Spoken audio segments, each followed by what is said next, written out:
USDA programs. So today I'm going to start just by giving you a little bit of background on our organization that's putting on the workshop here tonight via webinar. We are Michigan Food and Farming Systems. MIFFS is a statewide nonprofit that's been operating in Michigan since 1998. And basically what we do is we serve underserved communities in agriculture. So this includes multicultural farmers, immigrant farmers, women farmers, beginning farmers, and veteran farmers. And we support these communities through all sorts of avenues, primarily through workshops. So we do a lot of on-ground workshops and then also virtual workshops, which is what we're part in today. And we also have farmer networks as well. So a couple of the farmer networks that we operate across the state is the Women in Agriculture Network, which is based out of our incubator farm in Grand Blanc, which is on the Genesis Hospital complex out there in Grand Blanc. It's a 3-acre complex and basically a place where women come together to learn about agriculture and growing food. We also operate the Veterans in Agriculture Network, which is the network that I myself direct and a buddy of mine, Dylan Thomas, both Army veterans. We operate this network statewide. We have about 500 veteran members that participate in this network. And basically, we are a network that helps other veterans transition to careers in agriculture. So a lot of the time when you get out of the military, it's tough kind of figuring out what you want to do and where you're going to go on that next spot. We as the Veterans in Agriculture Network try to help individuals navigate that process. Just real quick, as all of you are coming onto the webinar, use your phones or your computers so that we don't get any feedback. This is being recorded, so you don't want to maybe have little ones or anything like that pop up on the recording. So if you would, just please mute your phones or your computers when you join us. All right. The last thing that I wanted to mention here as far as the incubator farms and such are concerned is the Tillian Farm Development Center. This is a farm that we operate out of the Ann Arbor area, and this is a 40-acre farm where we basically help individuals that are kind of ready to take that next step from becoming a beginning farmer and maybe actually start, growing something on a 1/4 acre or an acre piece of property. We help facilitate that, and then we support those farmers through kind of shared resources on the farm. So let me see if I can get my pointer here. The picture you see up here is actually of the Tillian Farm Development Center, and you can see here on the barn we have a list of our participating farmers that were there in 2015. So another great way to kind of get your feet wet and get a little bit of assistance as you're trying to get going into farming as a potential venture. Now, some of you may be more experienced farmers, many of you may be beginning farmers, some of you may be just thinking about farming.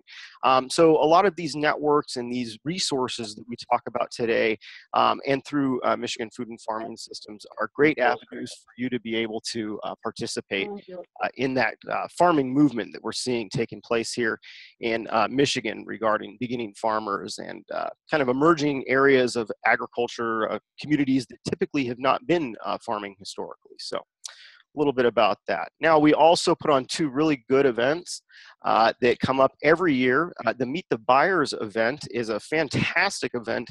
If you're at that point where you're interested in actually finding larger buyers, this would be a great event to be part of.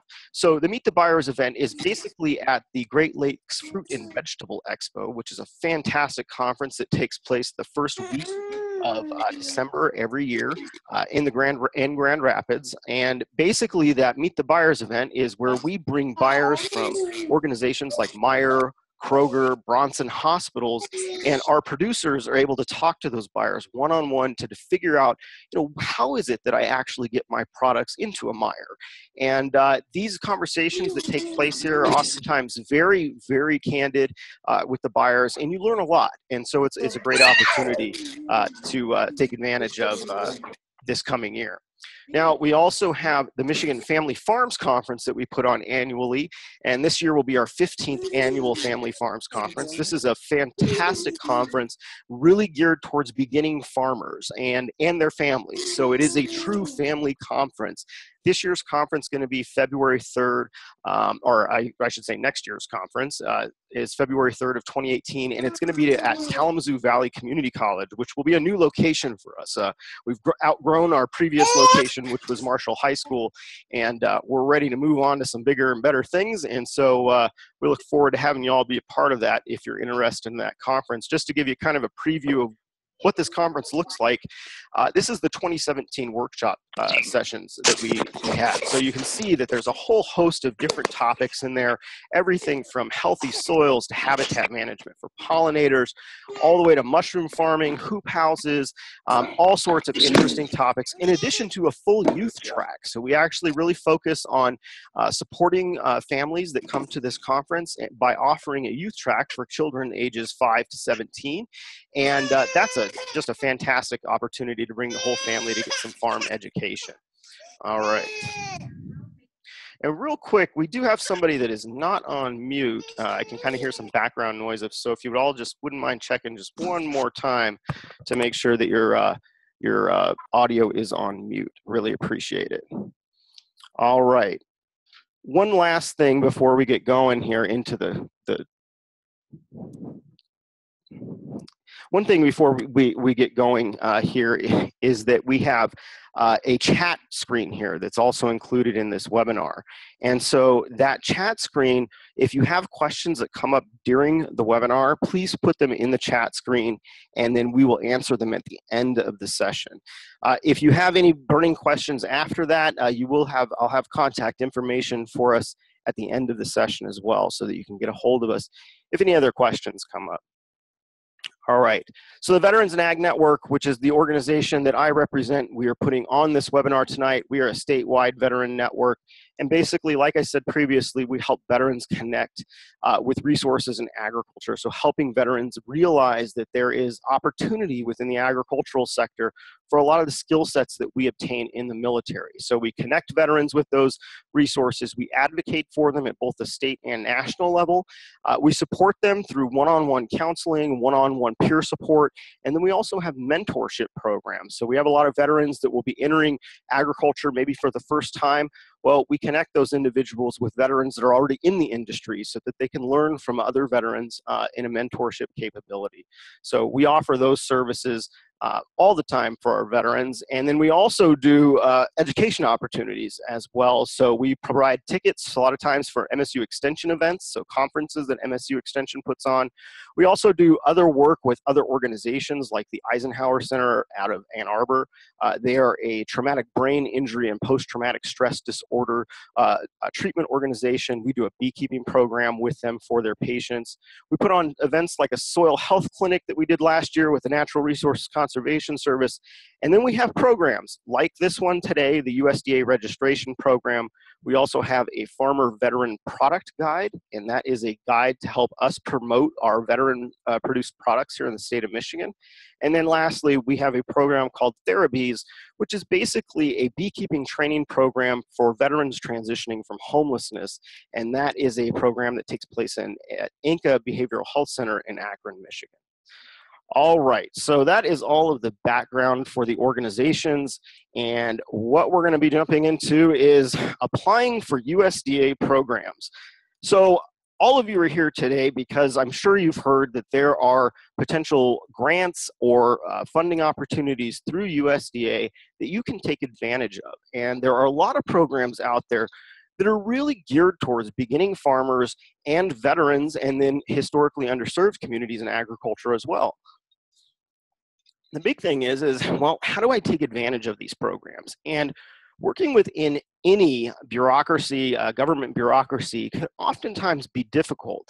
And it's no different with USDA. Oftentimes going into these offices, getting handed a stack of paperwork and being told to fill all this out and then turn it back in can sometimes be overwhelming. A lot of language is language that's not familiar to us.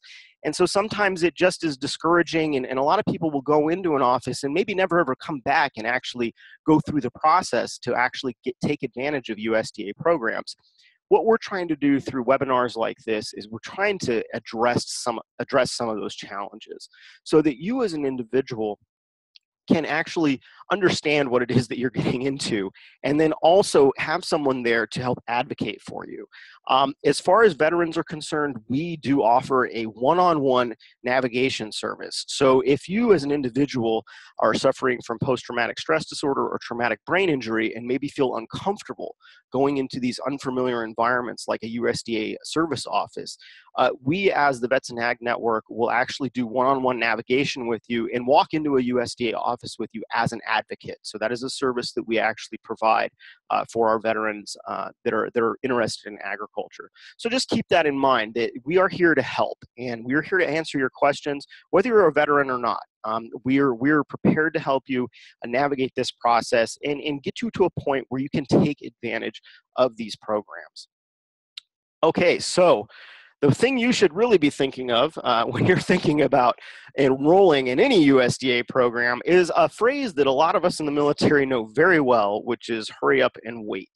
The hurry up and wait mentality is something that is drilled into us the whole time we're in the military, and essentially working with the USDA is no different. So before you get involved with any of this, just be pragmatic. Know what you're getting into. You need to expect to wait. These things do not happen overnight. And I was just sharing with somebody today that was visiting our farm about this process. And essentially what's going on with the USDA currently is that USDA has been on a hiring freeze since the beginning of the year. There's no end in sight to this hiring freeze. The president did lift the presidential freeze on hiring, but the secretary of the USDA put a hiring freeze on. So currently in the state of Michigan, the USDA staff is running at about a 25% deficit. So they're down about 25% of their employees. So expect to wait. Because there's less employees, it's going to take longer to get through these processes, to get these programs approved. Now, the process we're talking about today, which is the FSA farm number registration process, that is going to be pretty easy. We're going to go through the 4 forms you're going to have to fill out. And once those 4 forms are filled out, you're going to turn those into an FSA service office, and they're going to turn right around and issue you a farm number.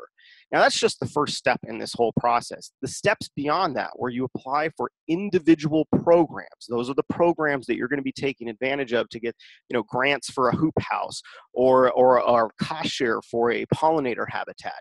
Those programs themselves, when you apply for them, expect to wait up to 24 months to have that processed. Now, that seems like a very long time, but this is a bottlenecked process at this point.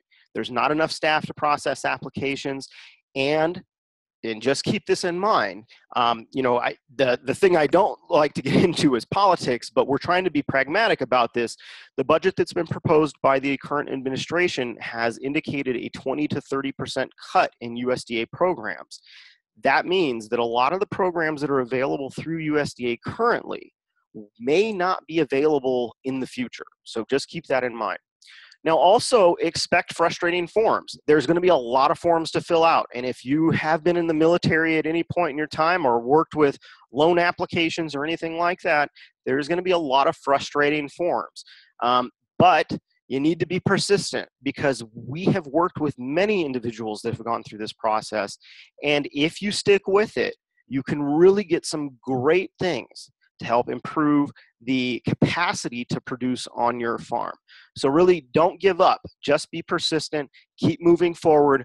Bug your FSA, your service center agents that are working at these USDA service centers. Be that squeaky wheel and be your own best advocate, and that will make this process, well, it may not be smooth, but it will definitely move forward. So you got to be your own best advocate. All right, so we're going to start today with just kind of framing how USDA works. So USDA is a parent, it's the parent agency for several sub-agencies. And if we have a farm here, like this is say our dream farm. We're looking to do a diversified farm with some livestock operation, a greenhouse, some pollinator habitat, maybe a meat processing facility, and we want, this is kind of our ideal farm here. So within USDA, we're going to use several different sub-agencies in order to access funds to help us fund these projects on our farm. And so we're just going to go through this real briefly to kind of illustrate the range of agencies that you're going to be working with in the different areas that they provide services and programs within. So the first agency we're going to talk about is the Farm Service Agency. So Farm Service Agency is the agency that you're going to be working with to get your farm number. And that's what we're talking about tonight, is those first 4 forms that you have to fill out in order to actually get a farm number and be able to apply for anything within the USDA. Well, if we were interested in utilizing an FSA program to purchase a farm, well, we could. Through FSA, we can use their farm loan program to actually help us purchase a farm. So that would be one example of an FSA program that's available to help us actually get the farm. Now, once we get the farm, we've got to think about things like infrastructure, things to help the operation move forward smoothly. And FSA would also be another sub-agency to help us tap the funds necessary to make that happen. So in order to purchase a tractor, I may go through FSA's Farm Operating Loan Program, and that would give me the funds necessary to purchase a tractor to move forward and help actually, till the fields and do all the things necessary to run a farm. So that operating loan program would be under FSA. Now, that same operating loan program would also be a program that I could utilize to purchase livestock. So not only was I able to purchase the tractor, but I'm also able to purchase the actual livestock as well. So that's a great avenue to take to actually get the operational things going. Now, we have talked about these FSA programs. Well, I've got to have something to keep my livestock in. But if I were to want to access something like funds to help me put in fencing for my livestock, I'm going to actually have to go to a different sub-agency, which is the Natural Resources Conservation Service. This is one of 3 different sub-agencies in USDA. We have FSA, Nrcs, and then we'll also talk about rural development. But for this fencing, we would go through Nrcs, and we would access funds for our fencing by going through their prescribed grazing program, which offers a cost share for putting in livestock fencing. All right, so we've got our livestock going, and livestock equals manure. I'm sure we all realize that, and we've got to do something with that manure. We have to manage our manure, and so another program that would be available to help us manage our manure pile that we're dealing with here would be EQIP, which is the Environmental Quality Incentives Program. That's through NRCS, and they actually have some programs available to help you actually manage the manure that you're going to be producing with that livestock. Next, we also might need fuel on the farm, and we got to keep that tractor going. NRCS also has programs through EQIP, which is the program we just spoke about, the Environmental Quality Incentives Program. They also offer funding for the fuel station that you may be interested in putting in, and that funding really is there to help you become compliant with EPA regulations. So another great program available through NRCS. And NRCS, just get used to it. NRCS is the agency that you're going to be working with probably the most for most of the programs that you're going to be accessing that are programs to help you kind of build capacity. There are operating loan programs like we talked about through FSA, but some of these targeted NRCS programs are very attractive to most of our producers. And one of the most attractive ones, and one that we've had a lot of individuals that we work with been successful at getting, is the Hoop House program that NRCS offers through EQIP as well. Now, the Hoop House program in Michigan currently does have some limitations. So if you live in Wayne County or in Flint, there are actually funds specifically set aside for your areas to get hoop houses. So if you are in those areas, please look into those and take advantage of them, because they're really fantastic programs that will help you get a great greenhouse on your property through this grant program. All right, again, NRCS, if we were interested in putting in pollinator habitat, NRCS is going to have funds available for that. That's a cost share program for seed purchase. And they also have the Conservation Stewardship Program, CSP, which also can provide some funding for pollinator habitat on your farm. All right, now we've gotten out of NRCS and we're into rural development. Now, real quick, disclaimer, rural development is on the chopping block as a sub-agency for the USDA. There has been a lot of talk about the fact that they may actually do away with rural development. So just keep that in mind as you're moving forward. You know, it's not for sure. Nothing is for sure right now. The budget's still got to go through Congress, but these are just some of the indications that we're seeing currently. So just be aware of that. But rural development does have some really great programs. And one of, I think, the most exciting programs that they offer currently is the Rural Energy for America loan program. So this is a loan program that allows you to put in energy efficient infrastructure on your farm. So solar panels would be a great example where you can access loan funds to help you build that infrastructure on your land. And finally, the last thing that we wanted to add to our farm was the meat processing facility. We've got a livestock operation.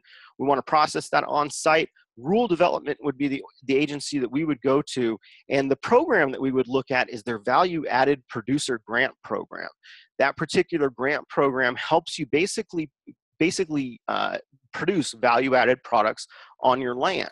And so a meat processing facility would be an excellent example of something that you could do in this situation to add value to your products. Now, when we look at this whole thing, you can see, you know, there's a lot of different programs available, and this is not all of the programs by any means. This is just an infographic that we put together to kind of illustrate the diversity of programs that are out there and the diversity of agencies that you're going to be working with in order to access those programs. So, you know, there's a lot of opportunity here. There's a lot of great programs there, and you're probably thinking to yourself, well, you know, great. Well, how do I sign up? Well, just so happens that that's what we're here to talk about. Okay, so the first question that many of you may have is, what is a farm number? This is a term that's thrown around a lot, but it doesn't necessarily hold a lot of meaning to it. Well, a farm number is essentially a number that's issued through the Farm Service Agency, and every farm that wants to take advantage of any USDA program, and I mean any USDA program, you have to have a farm number in order to do that. Basically what that farm number is, it's a federal registration system. That number that is issued, it attaches you as an operator to a parcel of land. And so this allows you to basically apply for all the programs that are available through FSA, NRCS. Rural development also should be on there as well.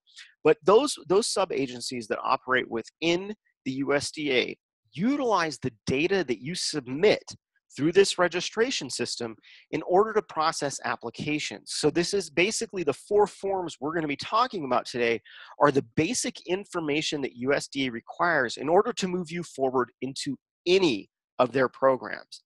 Also keep in mind that there is a restriction on how small your farm can be, but it's very liberal. So the smallest farm you can register for a farm number is a 20 by 20 plot. So that's a plot that, you know, a lot of small farmers that are on community gardens may even have. And you can take advantage of these programs. So it doesn't mean that you may be very competitive for the programs, but you are able to participate in these USDA programs. Keep in mind also these programs are competitive. So putting in a good application when you go into the actual programming phase of this is very important.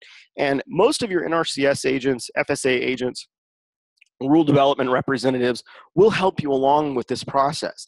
But just keep in mind, you've got to be your own best advocate. These are individuals that are very overworked and very, very understaffed at this point in time. And so just be patient with them. But again, be your own best advocate as you're going forward through this.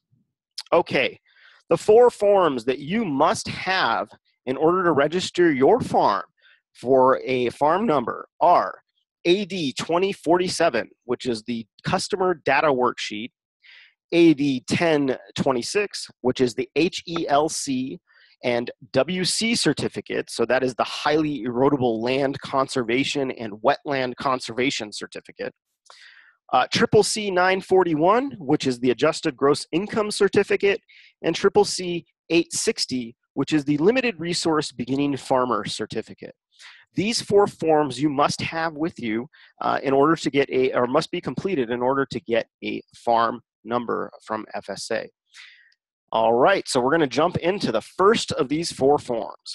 The first form, and I sent these out to all participants that signed up for this webinar, so you should have these with you. If not, you can definitely email me. I'll have my email here at the end of the session. You can email me, and I'll be happy to send you blank forms that you can utilize to fill out and actually turn into the USDA. So these are forms that were provided to us by USDA.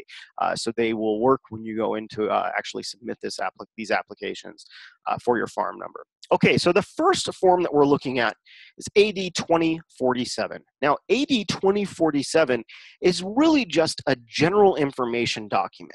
We're just trying to get the basics here. It's a customer data worksheet request. And basically, you would fill this out anytime you start the process with USDA or the Farm Service Agency, FSA, who accepts all of these applications, these first 4 forms. All right, so basically, this sheet allows you to sign up and get your basic information into the system. Now, this is also the same sheet that you will utilize if something changes. Maybe you sell the farm, or maybe a new owner comes in, or maybe you lease the farm to another farmer. Something like this, you would also fill this out to make that change request. We're going to go through this line by line. So I want to make sure that all of us are very aware of what it is that we're getting into and what is required on these forms. So this form's pretty basic.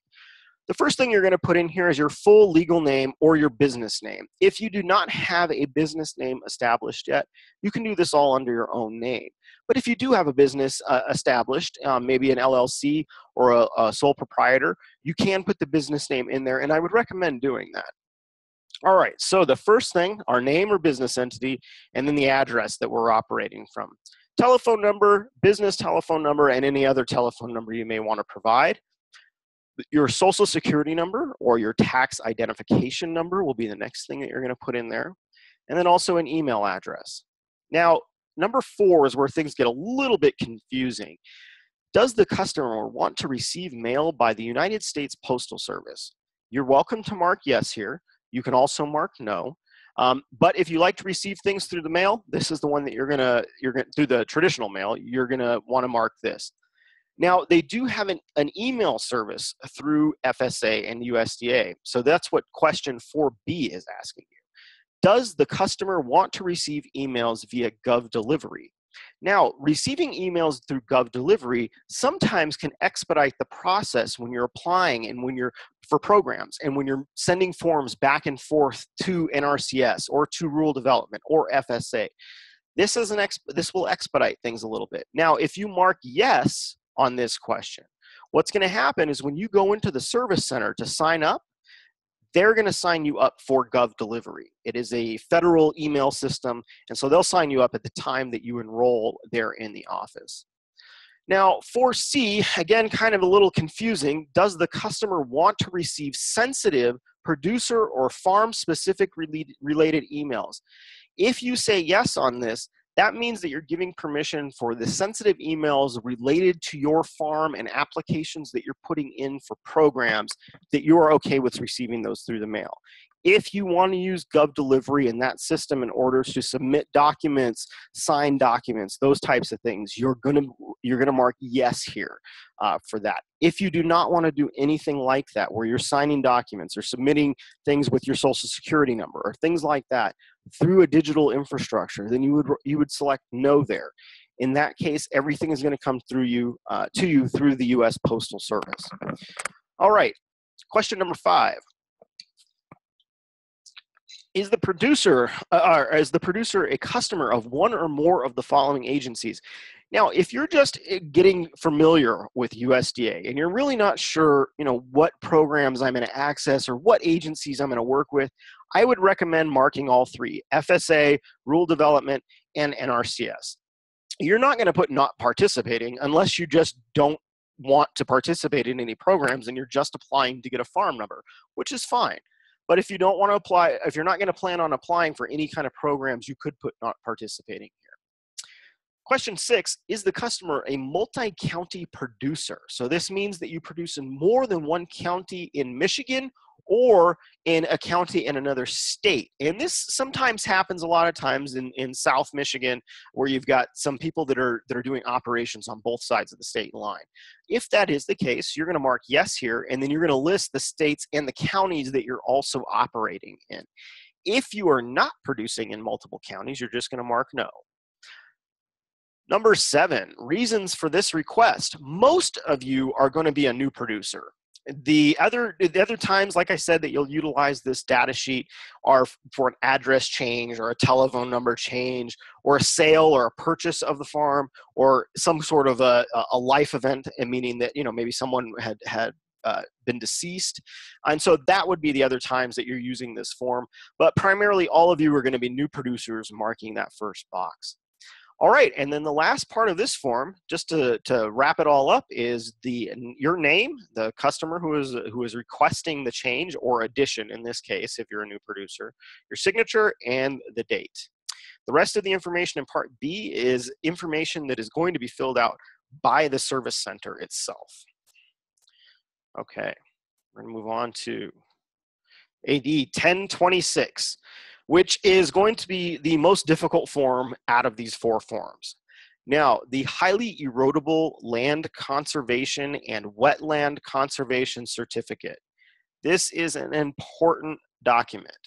And by important, I mean that this is important enough that you should keep this with your deed to your property. It basically, what this paper does, what this certification does, is this is USDA certifying where wetlands and highly erodible land exists on your property. Now, highly erodible land and wetland cannot be produced upon. You cannot grow crops on those areas and take part in any USDA program.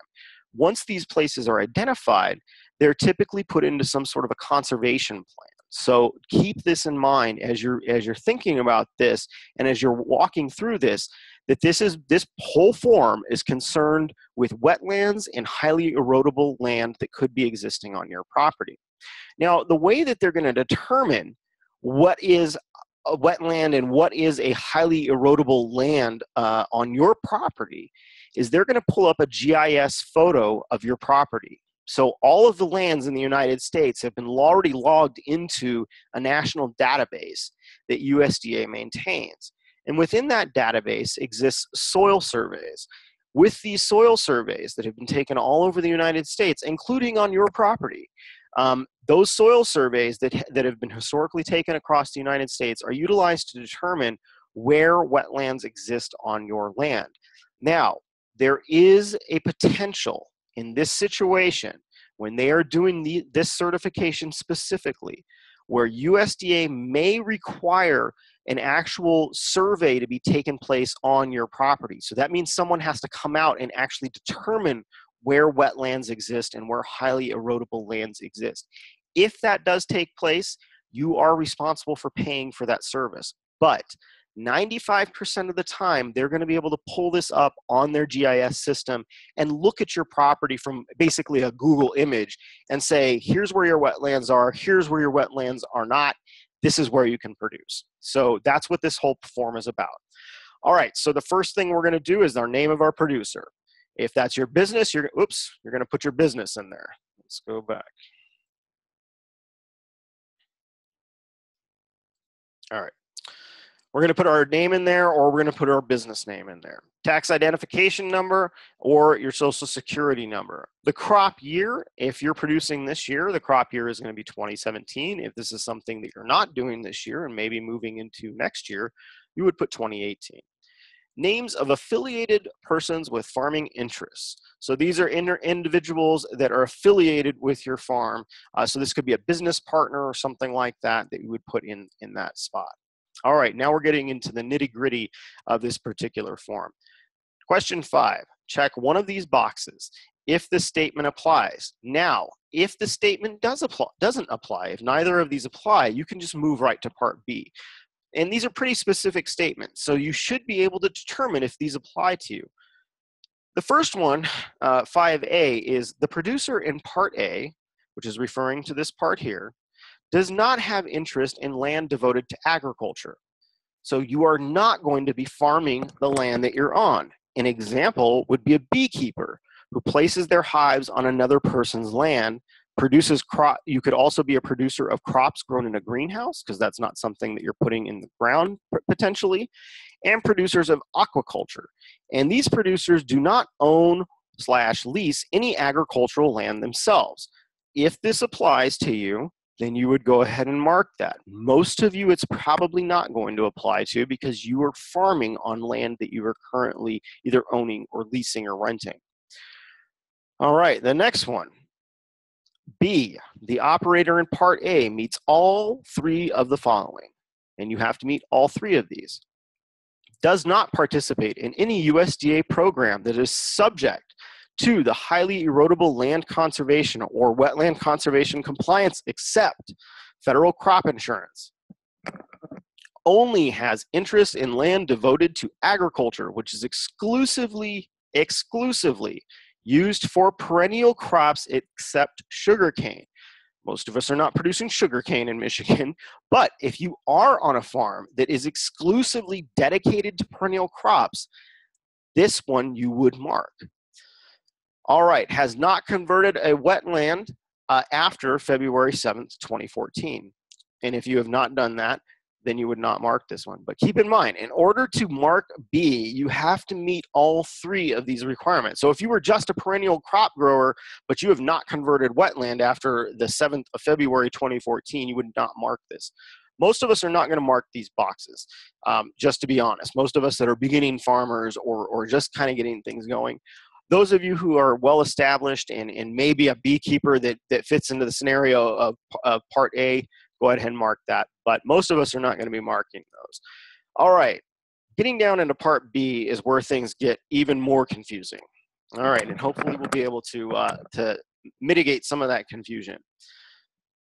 On question number 6, during the crop year entered in Part A, which would be what we indicated here in number 3, or the term of requested USDA loan, so this would be if you're applying for a loan, did or will you, the producer, plant or produce an agricultural commodity, including sugarcane, on land for which an HEL, a highly erodible land determination, has not been made? So this means that you are producing on land that has not gone through this certification process. If you've been producing historically on land that has not had this certification, that's one thing. But they're asking specifically if during the crop year that you put in question number 3, if that is going to be the time at which you do not have an HEL determination and you're producing on it.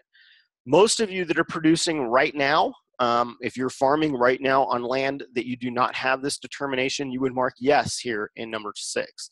If you have not been producing on that land, you would mark no.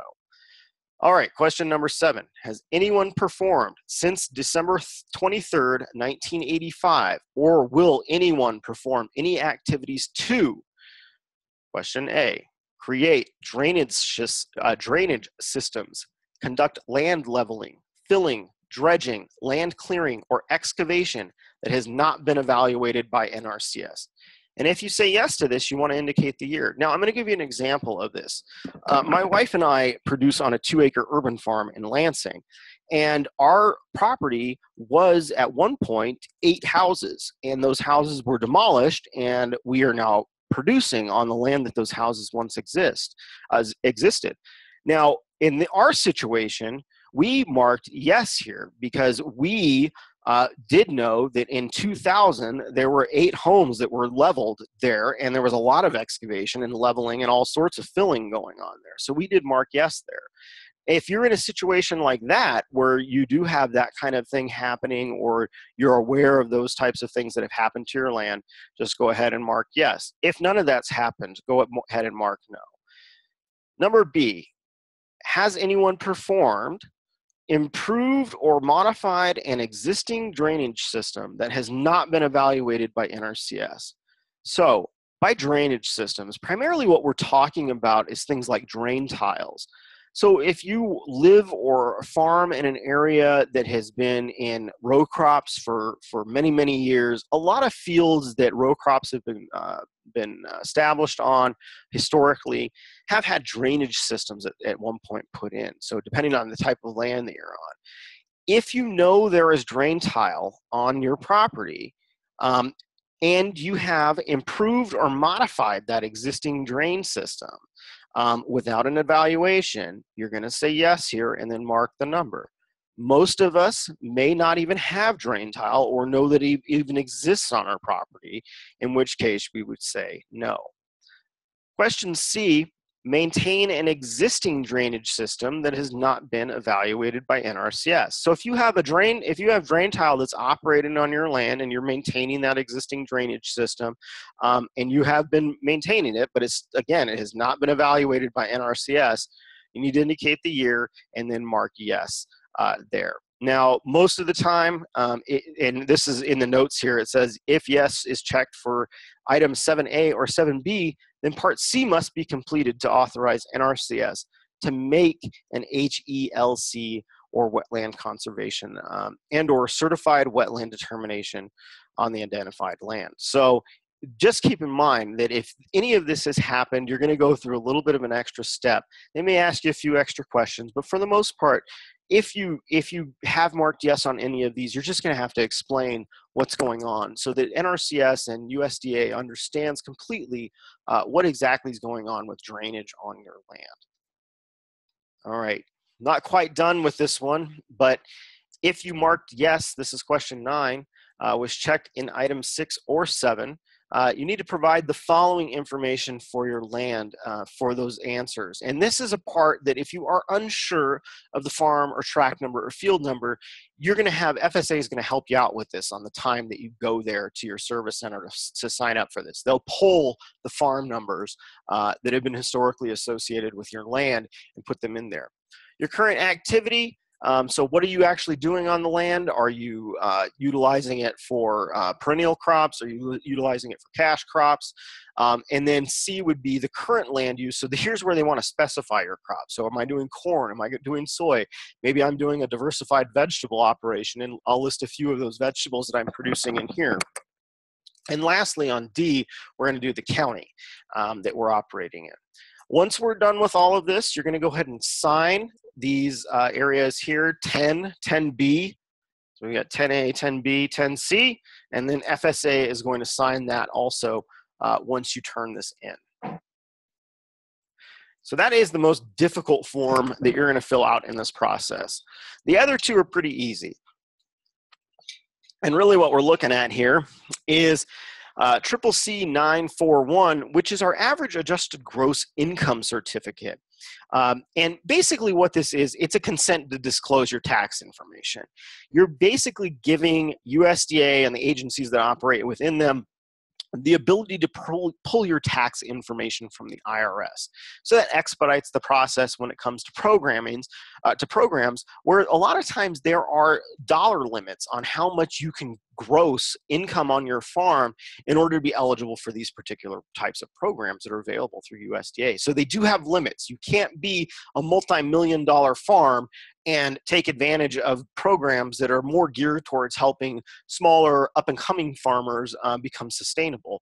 And so these are primarily beginning farmer and lower, and I say lower producing, but when we talk about actually what lower producing means in USDA terms, we're talking about a lot of money. But basically, we're trying to determine if you're eligible for these programs by establishing how much gross income is coming into that entity. So, number one, you don't necessarily have to complete this here. They will actually stamp this on here for you, whatever USDA service office you go into. But number 2 is going to be your name and address, or the legal entity that you're operating. So that could be your farm business. Your taxpayer identification number, social security number if you're an individual, in number 3. All right, number 4 and 5 are what we're really here for. The program year for payment eligibility. Okay, so program year for payment eligibility on number 4. You're going to mark whatever program year you're in. If you're applying for anything this year, it's going to be 2017. FYI, if you are thinking about applying for programs, especially the EQIP programs available through NRCS, most of their programs that are available in Michigan right now have a deadline of June 16th this year. So we're just talking a couple weeks from now. So just be aware there are deadlines. So these are periodic programs that come up, and there's an application period that's open where you can submit an application, but there are deadlines associated with these. These are not programs that are available all the time. All right, so we put our date that we're going to be operating in. So that is basically enter the year for which program benefits are going to be requested. So that's what we're looking at, is what the program benefits are being requested for. All right. Number 5 is the average adjusted gross income of the individual or entity. So you as an individual, if you're a sole proprietor, this would be your average adjusted gross income that you would be acknowledging here. Or if you are a legal entity, so if you are actually a business owner that's operating this, and maybe you're operating an LLC or something like that, if you are operating an LLC, the adjusted gross income is the total income for the trade or business activities plus any guaranteed payments that were made to the members, so the operating members of the LLC. So just keep these things in mind, that this is looking for average adjusted gross income. And basically what you're certifying is that your adjusted gross income is either less than $900,000 or more than $900,000. I would venture to say that if most of us are interested in getting a farm number, we're probably in this category of less than $900,000. But there's a lot of producers out there that are making good money in agriculture. If you do make more than $900,000, you are not eligible for USDA assistance programs like NRCS programs, FSA programs, and rural development loans. So just keep that in mind, that if you're over 900 grand, the USDA is not going to have very many programs available to you. So now there are other things that are available, like crop insurance and things like that. But the programs that we're primarily talking about, which are the NRCS programs, the FSA programs, you need to make under $900,000 to take advantage of those. And you would utilize your 1040 in order to determine that. So you're taxing your taxes from previous years, just looking at your gross adjusted gross income on those, and recognizing that. All right. The last form that we have today, and a form that is a very important form, but oftentimes I see individuals that go into USDA offices don't come out with this particular form. It's an important form because within USDA, there are actually dollars that are set aside for specific groups.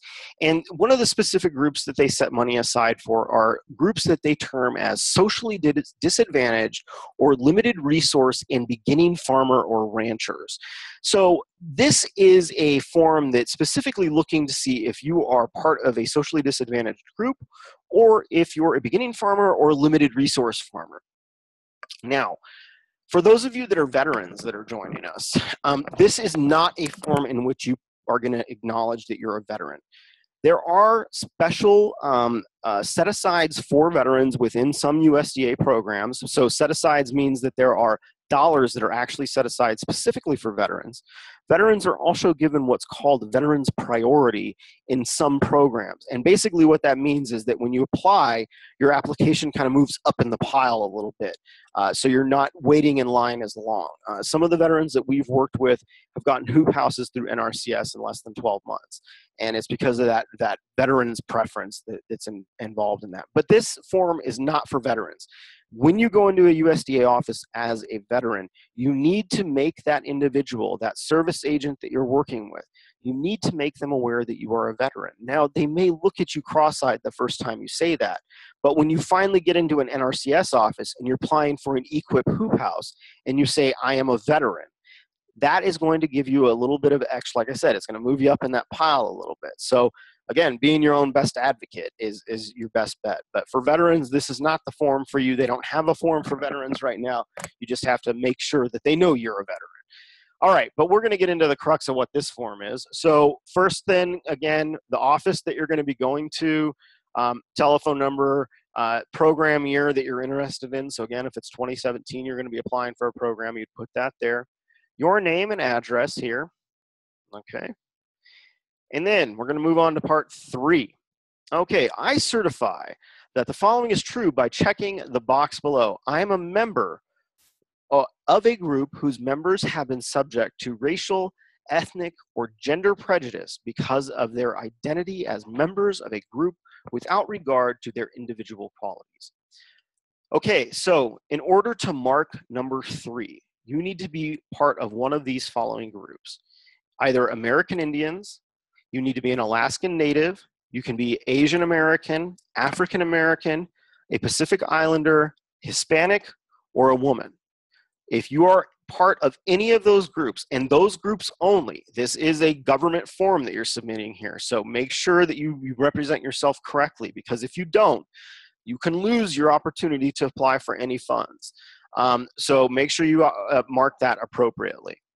The next one, part B, is number 4, which is basically the certification of limited resource farmer or rancher for the farmer or rancher. So you're certifying that your indirect gross farm sales do not exceed the amount in Table 1 on page 2 of this form in each of the 2 calendar years that precede the complete taxable year before the relevant program year, adjusted upwards in later years for any general inflation. Okay, so basically I'm gonna show you real quick after we get through this part here, the actual tool that you're gonna use to determine this. Now this is this link right here below. Now, what we're going to look at, so we're going to jump past this. What I will say, because we're going to come back to this, is if you do have the form in front of you and you flip it over and you look under that part B, limited resource farmer or rancher, it's going to have a table there, and you're going to see that basically if you're applying for program year 2017, what they're interested in knowing is your gross sales from 2015 and 2014. Okay, and that is going in, and if you look at the back of the form, you can see some totals there, but again, I'm going to show you how to use this online tool to actually see this, because essentially all of the numbers that are applicable to determining if you're a limited resource farmer are based on where you live. So based on your zip code, this changes. So we're going to go back to this, and I'll show you the website, and we'll talk a little bit about this more. The second part of this, and my total household income was at or below the national poverty level for a family of 4 in each of the same 2 previous years referenced in paragraph 1 of this definition. So they're referring to, like I said, in 2017, if you're applying for that program year, they're referring to 2015 and 2014 and what your total household income was.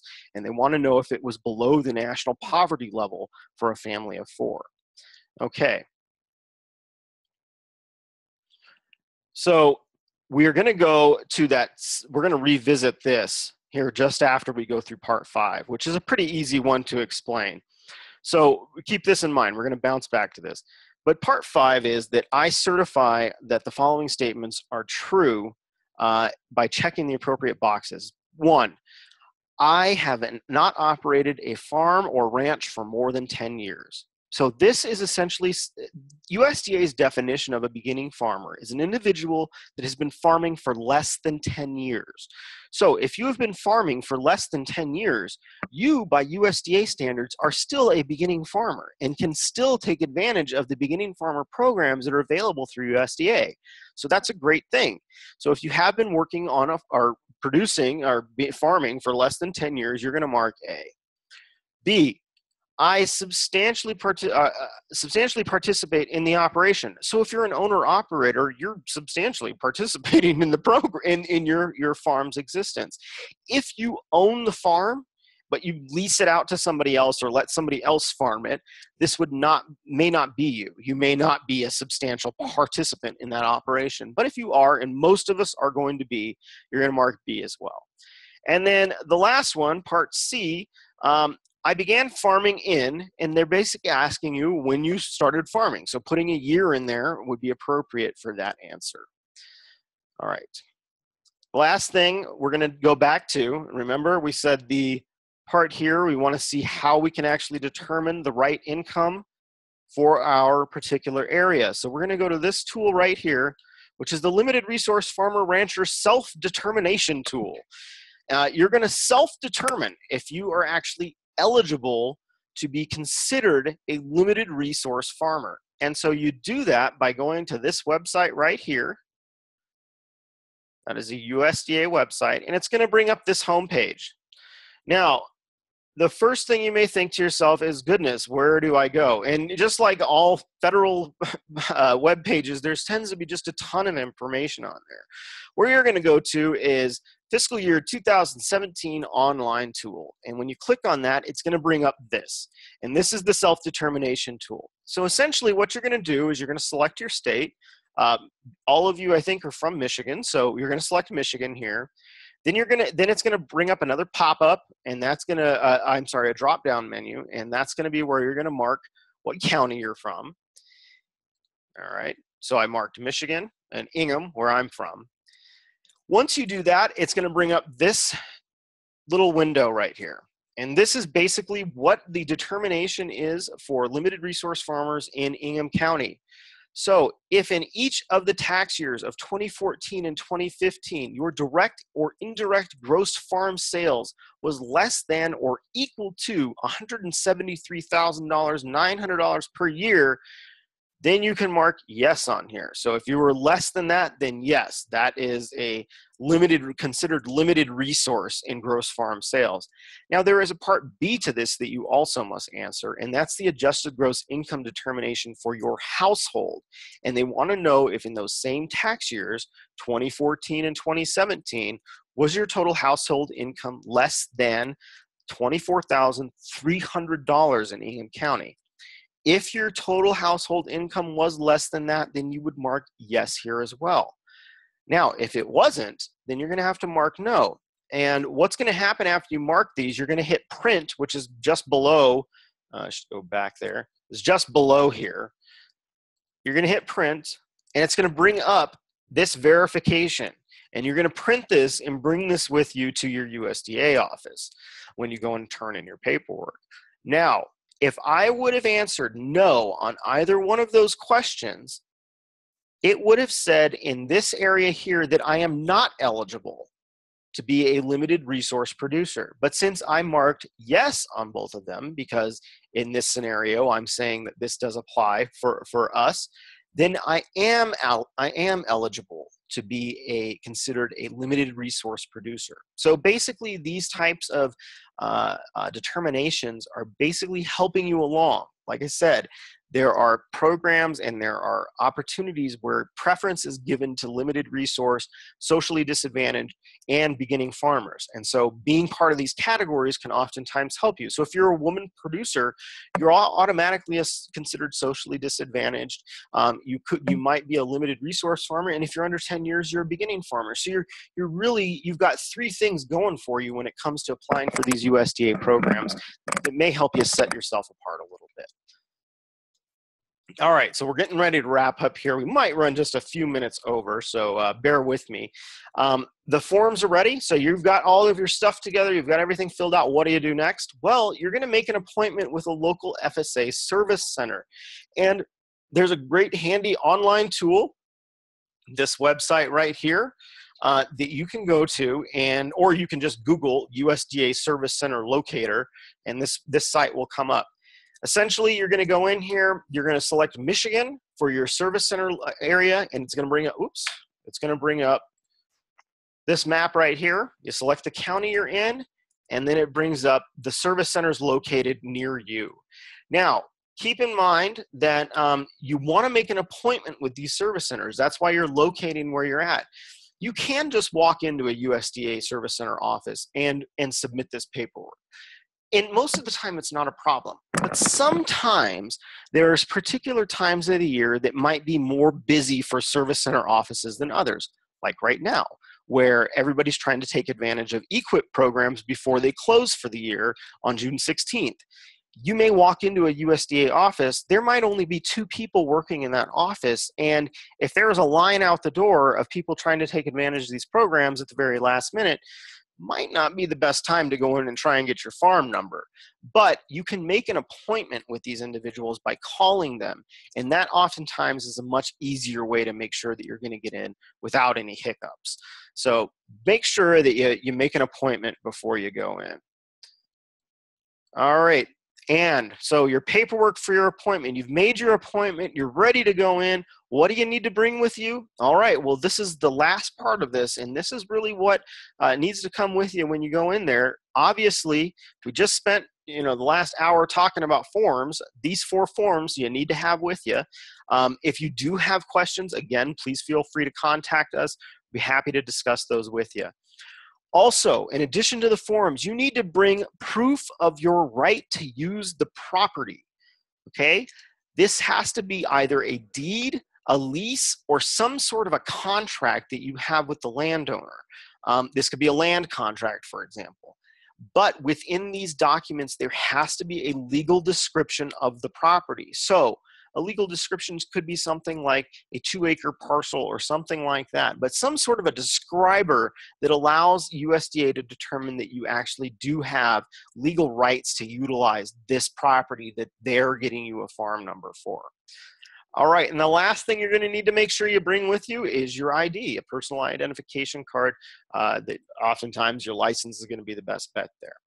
That's all that you need in order to get your farm certified with FSA for a farm number. And once that is done, you are eligible then to go and apply for any program under USDA that's available to you as a farmer. There's a lot out there. There are definitely some great opportunities to get some infrastructure and some much needed assistance that most of us as beginning farmers are really looking for. And it really is a great opportunity for you to get involved with some of these federal programs to help assist you be more successful. But again, keep in mind, you got to be your own best advocate. This is a government agency. You're going to hurry up and wait all the time.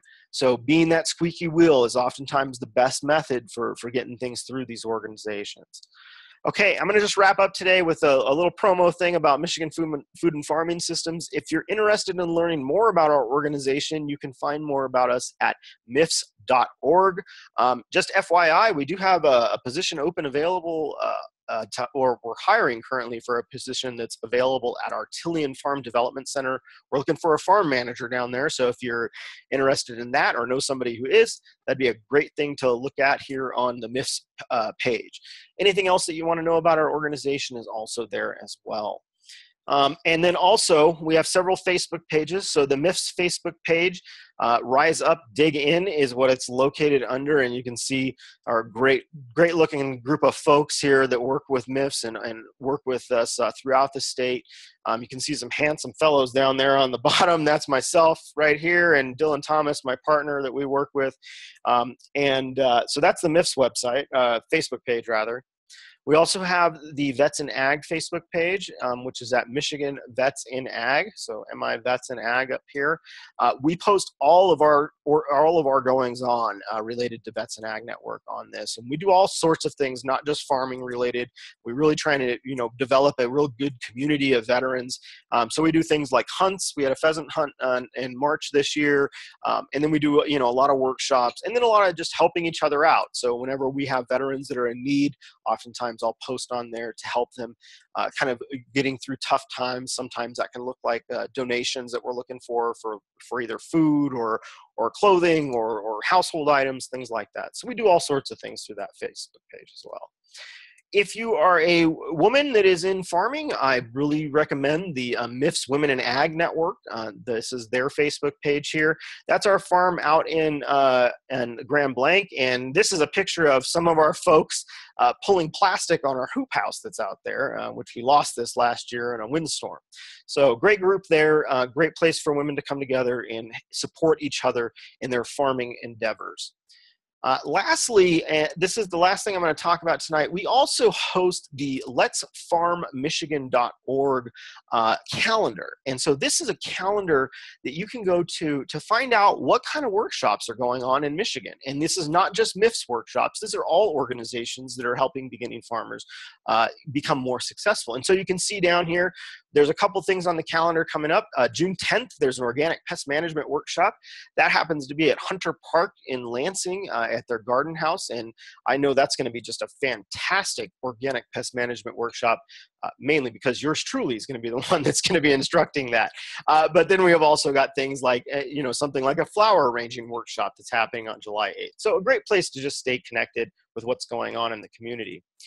And with that, I'm going to say thank you all for joining us tonight. It really is a great pleasure to be able to talk to you about applying for these USDA programs. And I hope you've left today with an understanding of, at least of how to get your farm number, but also an understanding of what it's going to take to really be successful in navigating these programs. And I think that the best advice I can give you is to be your own best advocate and really, work with these individuals at USDA. They want to help you. They want you to succeed. They want you to be able to take advantage of these programs, but also understand that the circumstances that are facing them as well, and that the process is a slow process. It's not an overnight process. So if you're planning on trying to take advantage of something last minute, just be aware that there's going to be some hiccups along the way, and just be patient. If you have any questions, please feel free to post them in the chat. We can take just a minute or two here to answer those. If not, you have our website. This is my email address for the organization, via@miffs.org. Or you can also send general information questions, membership questions, things like that to info@miffs.org. All right. Tiffany, you're very welcome for the information. I hope it was helpful.